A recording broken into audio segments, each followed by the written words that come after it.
Kamu lucu banget tahu. Aku suka deh. Ih, gak masuk.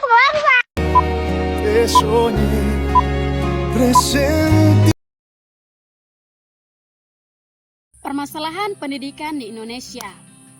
Pendidikan yang berkualitas tentu saja diharapkan demi kemajuan suatu bangsa. Pendidikan bukan sekedar sebagai sarana agent of change bagi generasi muda yang menjadi penerus suatu bangsa, tetapi juga harus menjadi agen of producer agar dapat menciptakan suatu transformasi yang nyata. Dalam suatu sistem tentunya selalu saja ada kelebihan dan kekurangan. Tetapi kinerja sistem akan menghasilkan kualitas seperti apa jika dijalankan dengan baik, tentu saja akan menghasilkan hal yang positif dan baik. Berikut adalah 7 permasalahan umum yang terjadi di Indonesia. Masalah yang pertama yaitu akses terbatas ke pendidikan. Masih banyak anak di Indonesia yang menghadapi kesulitan dalam mengakses pendidikan, terutama di daerah terpencil, pedalaman, dan komunitas miskin. Jarak antara sekolah dan tempat tinggal, kurangnya transformasi, minimnya infrastruktur pendidikan di daerah-daerah tersebut menjadi hambatan bagi akses pendidikan yang merata. Masalah yang kedua yaitu ketimpangan pendidikan.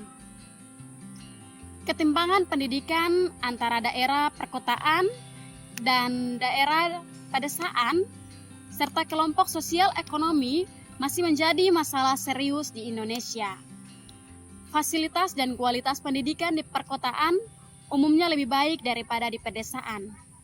Anak-anak dari keluarga miskin sering mengalami kualitas dalam mengakses pendidikan berkualitas tinggi. Masalah yang ketiga yaitu kualitas guru dan pendidik. Tantangan terkait kualitas guru dan tenaga pendidik di Indonesia masih ada. Kekurangan pelatihan yang memadai, keterbatasan sumber daya manusia di bidang pendidikan, serta rotasi yang tinggi di beberapa daerah menghambat konsisten dan kualitas pengajaran.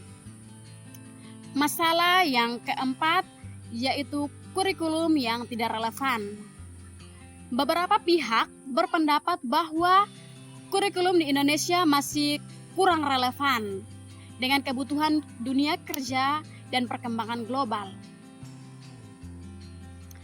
Terlalu banyak muatan teori dan kurangnya pemberdayaan keterampilan praktis dapat menghambat siswa dalam mengembangkan keterampilan yang tidak relevan dan aplikatif.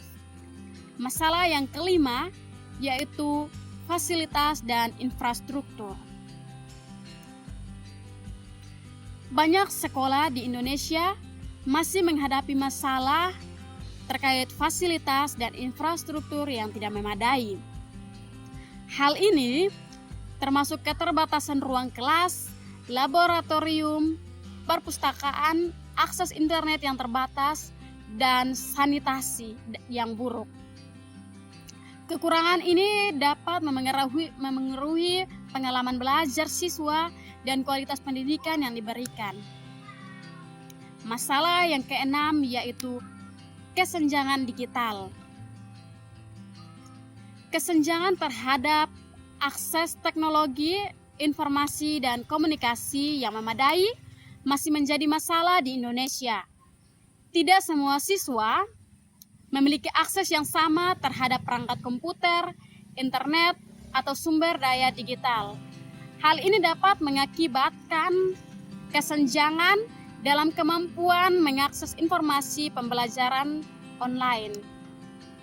Masalah yang ketujuh yaitu kualitas ujian dan evaluasi. Sistem evaluasi dan ujian di Indonesia masih seringkali menjadi perdebatan.